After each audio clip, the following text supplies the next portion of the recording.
Some call it mental health, some call it an illness in recovery, especially being a recovering addict and sort of like going through this work of rehabilitating my mind after using drugs and substances.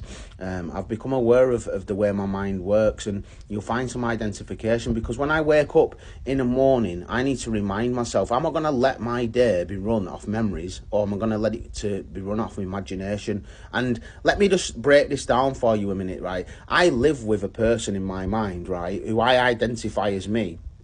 And it talks shit to me about my past, and it's all negative stuff because I don't really remember. That person in my mind won't concentrate on the good stuff. It won't remind me of all the beautiful things. It'll sort of like remind me of all the negative stuff, and it sort of like tries to bring me down. And it stops me from doing the things that I want to be doing. It stops me from feeling motivated. And this thing is just a memory. It's like a past thing that just repeats itself. And, you know, we only recognise this when we actually sit still and do nothing. Like, being still and doing nothing is one of the hardest things we can find to do, especially as a recovering addict. I've learned this through prayer and meditation. The world's full of distractions, and we engage in this distraction in order to get away from reality.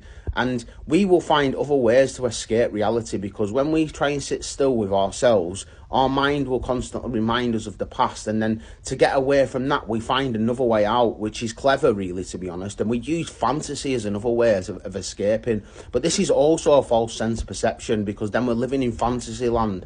We're living in this like mind, this beautiful mind, and it can be quite destructive and it can be quite beautiful. But even the beautiful stuff of fantasy isn't real. It's not real stuff, you know. When what I struggle to accept as a person sometimes is reality, like living in reality, not living on past memories, not living in fantasy of the future or what could be or how my life should look on, how I should feel, but actually just accepting myself in this moment in reality and living life for what it actually is, and not what it was or what it can be. And it's like, when I start to fucking practice this and start to learn and start to recognise when my day or my mind is running off memories or imagination or fantasy, I can sort of like have half a chance. A lot of people call this like it can fall into the categories of mental health, you know, in drug addiction and stuff like that, and in recovery we call it an illness, you know, and this can lead to mental, spiritual and physical decay, you know, because we're not living in the present moment where life is actually, where the beautiful things of life actually exist, you know, living in the here and now.